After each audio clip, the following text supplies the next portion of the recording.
Yo, what is up, guys? It's your boy LaSavage here with another video. And last night we had a lot more action in the NBA than we did the following night before. So, first game I'm going to be covering is the Houston Rockets going against the Brooklyn Nets. You guys can probably already tell the outcome of this game, but James Harden dropped 20 points in the first quarter alone, finishing the game with 37 points, 10 rebounds, and 8 assists. Chris Paul still a little quiet, but with the 4 points, 6 boards, he also did get 14 assists, which is just absolutely amazing. Just kind of the player that Houston needed, and the ball movement on this team's chemistry is just absolutely outstanding. Houston is leading the West with a record of 16-4. They are on a 5-game winning streak, and Brooklyn, I mean, are still a great team compared to last year. They are doing a lot better, obviously. They're in games that you wouldn't have expected them to be last year. Brooklyn Nets leading scorer Isaiah Whitehead off the bench with 24 points, 3 boards, and 3 assists. So, the Warriors did play as well last night, but we will get into that game actually just right after this. And again, Clint Capella, he did what he's supposed to do out there, just catch lobs from James Harden. He got 20 points, 6 boards, and 3 assists. Pretty good for a big man. I do kind of expect more boards from him and, you know, maybe less assists, but I mean, Houston's winning, so I mean, I guess that's all that really matters. A huge upset at home against the Sacramento Kings for the Golden State Warriors. The Sacramento Kings walked away with this one with Bogdanovich making a clutch layup against Draymond Green. Most contact I've ever seen. Draymond must have been pretty pissed about that. But the whole game, it was pretty close. Let's go ahead and see. Willie Cauley-Stein led the Sacramento Kings with 19 points and 8 boards and 6 assists. So pretty good for a center, and he's not starting either. Skal Labissiere is starting over him. And for Golden State, Klay Thompson was really the only guy of their big three to be playing. Durant and Stephen Curry were out this game, and you could see Bogdanovich's layup right there. So the Warriors, I mean, of course, they're still the Warriors. Never count them out. They only had Klay Thompson, and obviously Draymond isn't that much of an offensive threat. Avery Bradley returned to Boston for the first time since he was traded for Marcus Morris. And honestly, I'm pretty happy that the Pistons got the win. I feel pretty bad for Avery Bradley. He was one of my favorite players from that team last year. If you guys don't already know, I am a Celtics fan. Isaiah and Bradley were my favorite players. And this year is obviously a completely new team. Nothing I could do about that, though. So, happy Avery Bradley got the win in Boston. Prove something.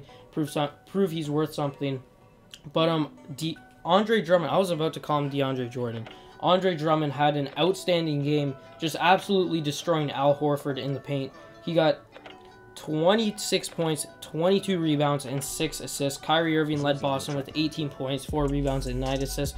Close to that double-double. And the Celtics, they've been losing a bit. Obviously, they still could have been on the streak. I feel like they could have beat the Pistons. This was a 3-4 week for the Celtics. That means that they had 3 games in 4 nights. So obviously, this being the 3rd game, they're going to be drained. I mean, you guys probably just think I'm being biased against the Celtics, but obviously any team playing a 3rd game and 4 nights is going to be tired. And I mean, it is at home too, so I'd expect the Celtics to still be a little better. But against every team during their win streak, they've been always down, coming back in the clutch, giving it to Kyrie, whatever. But so Detroit walked away with this one. It was an outstanding game for everybody on both teams. I mean, Avery Bradley got 13 points. Tobias Harris with 31 and 8 rebounds, no assists. Wasn't too much offense from the Celtics. Again, Andre Drummond was just absolutely dominating Al Horford. That was just complete baby food for him. Jason Tatum, the rookie, got 10 points, 3 rebounds, 4 assists. Jaylen Brown only scoring 9 points. Last night in the Battle of LA, the Clippers and the Lakers went head-to-head. Lou Williams leading the Clippers in scoring, finishing with 42 points, 4 rebounds, 3 assists. And Caldwell, KCP finished the Lakers with 29 points, 6 rebounds, and 3 steals. And this game, Blake Griffin, I don't know what he tore. He tore something in his leg, I think MCL or something. Correct me if I'm wrong, I'm not 100% sure. But it is rumored to be around an 8-week injury. So if this happens for the Clippers, I'm honestly looking at trading either Blake Griffin or DeAndre Jordan and just start rebuilding now. You're not going to be making the playoffs if Blake Griffin goes out. There's just scratch that idea. That's the whole idea of making the playoffs now. They're not even in the spot now. Imagine this team without Blake Griffin. I mean, it just honestly doesn't really make sense why the Clippers still give DeAndre Jordan and Blake Griffin these massive contracts. I honestly would have just let Blake Griffin walk, maybe sign him this year to trade him, use him as trade bait. But I honestly don't see why the Clippers wouldn't go into rebuilding mode. This is going to be another great drafting year. You got Bagley, a bunch of other guys. They're on the top of my head right now. I can't name them all, but it's going to be a great drafting year. So honestly, I'm looking at rebuilding this year for the Clippers. And they do have a great GM too. They had the Warriors GM from last year, I believe. So let's see what he does with this DeAndre Jordan Clippers team. Clippers did, though, end up taking this game 115 to 120. And the Clippers, again, both LA teams are not sitting in a playoff spot. Tony Parker finally returned to the San Antonio Spurs after an injury. This was his season debut, and he got 6 points and 4 assists in 14 minutes. Almost for him and Ginobili to say goodbye to the league. But these guys are always surprising. These guys are two phenomenal NBA players. They're always amazing to watch. But for the Spurs, LaMarcus Aldridge finished with 33 points, 10 rebounds, and 3 assists. No Rudy Gay or Kawhi Leonard. So this is pretty surprising to see this Spurs team still winning and have a positive record of 13-7 in this Western Conference. So to see this from a team without their best player and their like third best player, if you want to say Rudy Gay, it is pretty surprising. And Coach Pop did get ejected from the game.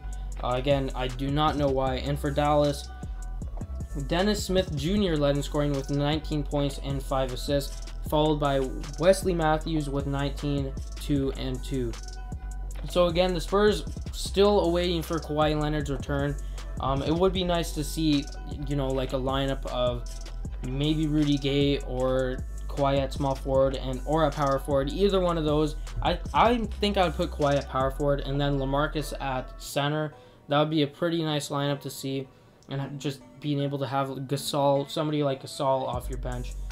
And the Spurs did walk away with this one. Yo, what is up, guys? It's your boy LaSavage here with another video. And yo, what is up, guys? It's your boy LaSavage here with another video. And last night we had a lot more action in the NBA than we did the following night before. So first game I'm going to be covering is the Houston Rockets going against the Brooklyn Nets. You guys can probably already tell the outcome of this game, but James Harden dropped 20 points in the first quarter alone, finishing the game with 37 points, 10 rebounds, and 8 assists.